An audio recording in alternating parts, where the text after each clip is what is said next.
አባቴ ሆይ ከሀብትህ የሚደርሰኝን ድርሻዬን አሁኑን ውስጠኛ ነው። አብረውት የሚበሉና የሚጠጡ ጓደኞች ተሰበሰቡለት። ገንዘቡ ሲያልቅ ጓደኞቹ ጥለውት ጠፉ። በቤት ውስጥ ታላቅ ደስታና ግብዣ ሆነ።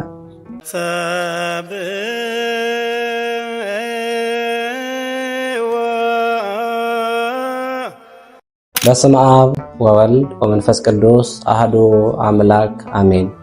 ሰላም ጤናና በረከት በያላችሁበት ለእናንተ ይሁን። የተወደዳችሁ የሰብህቦ ሚዲያ ቤተሰቦች፣ እስኪ ዛሬ አንድ የእውነት ጥያቄ ልጠይቃችሁ። የሆነ ከባድ ስህተት ሰርታችሁ አሁንማ እግዚአብሔር ጨርሶ ጠልቶኛል፣ ወደ ቤተ ክርስቲያን ለመሄድም ኃጢአቴ ይከብዳል ብላችሁ ተስፋ ቆርጣችሁ ታውቃላችሁ?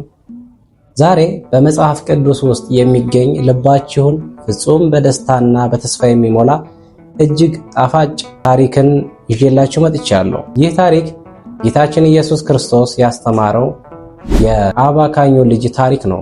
ዛሬ ይህንን ታሪክ ዝም ብለን አንተርከው። እያንዳንዱን ታሪክ እየሰማን ምስጢራዊ ትርጓሜውን አንድ በአንድ እንፈተዋለን። ይህ ታሪክ የእኔ የእናንተና የአንቺ ታሪክ ነው። እስከ መጨረሻው ደቂቃ አብራችሁኝ እንድትቆዩ መልካም ምኞቴ ነው። ታሪኩ የሚጀምረው በአንድ በጣም ደግና ባለጸጋ አባትና በሁለት ልጆቹ ነው። ከዕለታት አንድ ቀን ታናሹ ልጅ ወጥቶ ዓለምን ማየት በነፃነት መዝናናት አሰበ። እናም ወደ አባቱ ሄዶ በድፍረት አባቴ ሆይ ከሀብትህ የሚደርሰኝን ድርሻዬን አሁኑን ውስጠኛ ነው። አባትየውም ንብረቱን አካፍሎ ሰጠው። ታናሹ ልጅ ግን ገንዘቡን እንደተቀበለ ጥቂት ቀናትም ሳይቆይ ዕቃውን ጠቅልሎ ወደ ሩቅ ሀገር ተጓዘ። እስኪ እዚህ ጋር ቆም ብለን እንመልከትና ይህ ደግ አባት የተባለው ራሱ ፈጣሪያችን እግዚአብሔር አምላክ ነው። ታናሹ ልጅ ደግሞ እኔና እናንተ ነን።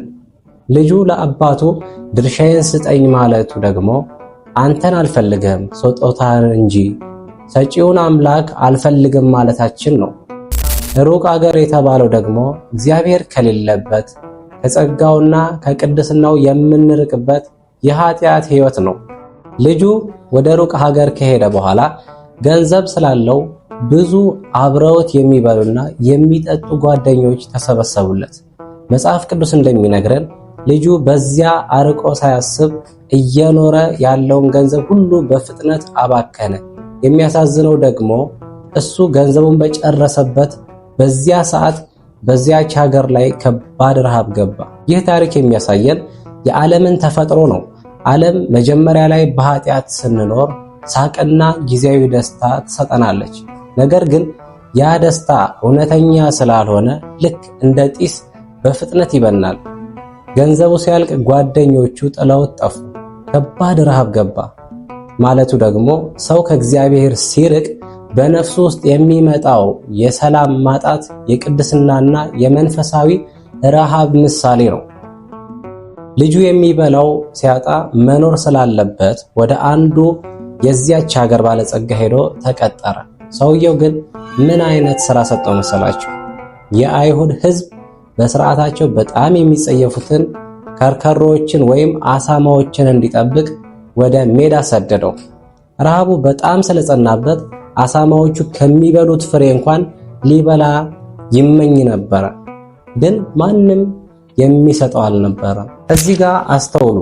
ያ በአባቱ ቤት በክብርና በቅንጦት ያደገው ልጅ ዛሬ ከአሳማዎች ጋር ሜዳ ላይ ወደቀ። አሳማዎችን መጠበቅ ማለት ለኃጢአት ሱስ መገዛት ማለት ነው። ሰይጣን መጀመሪያ በነፃነት ስም ያታልለናል። መጨረሻ ላይ ግን ለክፉ ሱሶች፣ ለጭንቀትና ለውርደት ባሪያ አድርጎ ያስረክበናል። የዓለም መጨረሻ ሰውን አዋርዶ በባዶነት መተው ነው። ልጁ በዚህ በከባድ ውርደት ውስጥ እያለ በአእምሮ ውስጥ አንድ ድንቅ ነገር ሆነ። መጽሐፍ ቅዱስ ወደ ልቡም ተመለሰ ይላል። ራሱን ጠየቀ። በአባቱ ቤት እንጀራ የሚተርፋቸው ስንት አገልጋዮች አሉ፣ እኔ ግን እዚህ በረሃብ እሞታለሁ። ተነስቼ ወደ አባቴ እሄዳለሁ።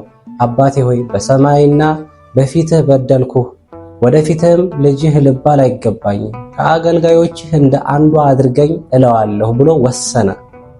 ውድ ወጣቶች፣ ወደ ልቡ ተመለሰ የምትለው ቃል እውነተኛ የንስሐ መጀመሪያ ናት። ሰው ኃጢአት ውስጥ ሲኖር ከልቡ የራቀ ነው። አእምሮ በዓለም ውሸት ተሸፍኗል።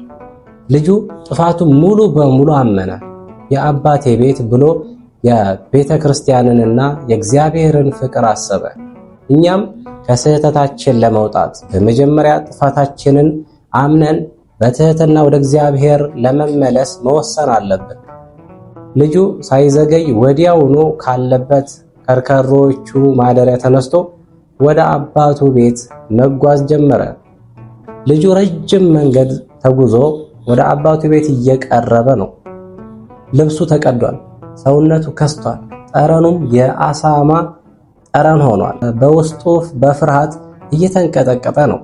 ነገር ግን መጽሐፍ ቅዱስ እንዲህ ይላል፣ እርሱም ገና ሩቅ ሳለ አባቱ አየውና አዘነለት፣ ሮጦም አንገቱን አቀፈው፣ ሳመው ይላል። ይህ ክፍል በቪዲዮ ውስጥ ትልቁ ምስጢር ነው። አባቱ ልጁ ከሄደበት ዕለት ጀምሮ በየቀኑ ደጃፍ ላይ ቆሞ መንገዱን ያይ ነበር። ገና ሩቅ ሳለ አየው ማለቱ እግዚአብሔር እኛ ወደ ንስሐ ለመመለስ የመጀመሪያዋን እርምጃ ስንጀምር ገና ልባችን ሲነሳሳ ሩቅ ሆኖ እንደሚያየንና እንደሚራራልን ያሳያል። የቆሸሸውን ልብሱንና ጠረኑን ሳይጸየፍ ሮጦ ማቀፉ የእግዚአብሔር ፍቅር ከእኛ ኃጢአት በላይ ታላቅ መሆኑን ያረጋግጣል። ልጁ ተንበርክኮ ያዘጋጀውን የንስሐ ቃል መናገር ጀመረ።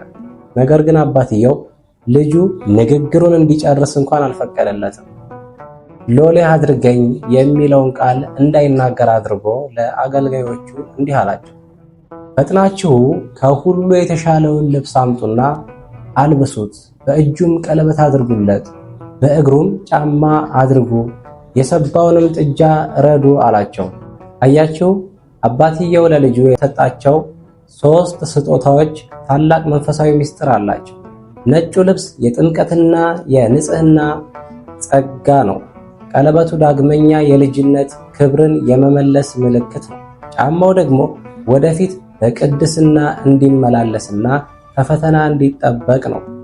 የሰባው ጥጃ ደግሞ ጌታችን መድኃኒታችን ኢየሱስ ክርስቶስ ስለኛ ያቀረበው የመስቀል ላይ መስዋዕትና የቅዱስ ቁርባን ምሳሌ ነው። በቤት ውስጥ ታላቅ ደስታና ግብዣ ሆነ። በዚህ ሰዓት ታላቅ ወንድም ከእርሻ ሲመለስ የደስታና የዝማሬ ድምፅ ሰማ። ታናሽ ወንድሙ ተመልሶ በመጣበት ምክንያት አባቱ ሰርግ እንዳደረገለት ሲሰማ በጣም ተቆጣ። ወደ ቤትም መግባት አልፈለገም። ለአባቱ እኔ ይህንን ያህል ዓመት ስታዘዝህ ኖርኩ፣ ለአንድ ቀንም ቢሆን ቦት እንኳ አልሰጠኝም ብሎ ቅሬታው ገለጸለት። ይህ ታላቅ ወንድም የሚያሳየው አንዳንድ ጊዜ እኛ ሁልጊዜ በቤተ ክርስቲያን የምንኖር ሰዎች ሌሎች ኃጢአት የሰሩ ወይም የጠፉ ወጣቶች ንስሐ ገብተው ወደ እግዚአብሔር ሲመለሱ በፍቅር ከመቀበል ይልቅ እነሱማ ኃጢአተኞች ናቸው ብለን በኩራትና በፍርድ ዓይን የምናይበትን ትልቅ ስህተት ነው። ነገር ግን አባቱ ለታላቁ ልጅ ይህ ወንድምህ ሞቶ ነበረ፣ ሕያው ስለሆነ ደስ ሊለን ይገባናል በማለት እውነተኛ ፍቅርን አስተማረው። ውድ ወጣቶች፣ ይህንን ታሪክ ጌታችን ያስተማረን እግዚአብሔር አምላክ እኛን ምን ያህል እንደሚወደን እንድንረዳ ነው። በዚህ ዕድሜያችሁ ምናልባት በስልካችሁ፣ በማህበራዊ ሚዲያ፣ በጓደኛ ግፊት ወይም በተለያዩ ድብቅ ሱሶች ምክንያት ከእግዚአብሔር ርቃችሁ ሊሆን ይችላል። ምናልባትም እኔ እኮ ብዙ መጥፎ ነገር አድርጌያለሁ፣ አሁንማ እግዚአብሔር አይቀበለኝም እያላችሁ ትጨነቁ ይሆናል። ነገር ግን አስተውሉ፣ የሰማዩ አባታችሁ በየቀኑ ደጃፍ ላይ ቆሞ እናንተን እየጠበቃችሁ ነው። እግዚአብሔር የእናንተን መመለስ እንጂ የእናንተን ጥፋት በፍጹም አይፈልግም። ስህተታችንን አምነን አባቴ ሆይ በደልኩህ ብለን ወደ ንስሐ ሕይወት ስንመለስ እግዚአብሔር ያለፈውን በደላችንን ጨርሶ በመርሳት ሮጦ ያቅፈናል። በአጭሩ ጠቅለል ስናደርገው የዓለም ነፃነትና ደስታ መጨረሻው ውርደትና የአሳማ ማደሪያ ነው። ነገር ግን ምንም ያህል ብናጠፋ ወደ አባታችን ቤት ወደ ቅድስት ቤተ ክርስቲያን በንስሐ ስንመለስ እውነተኛ ሰላምና የልጅነት ክብር ይጠብቀናል። የዛሬው ዝግጅታችን ይህንን ይመስል ነበር። በልባችሁ ውስጥ ትልቅ ተስፋና ደስታ እንደፈጠረላችሁ አምናለሁ። ስብሐት ለእግዚአብሔር ወለወላዲቱ ድንግል ወለመስቀሉ ክቡር። ይቆያል።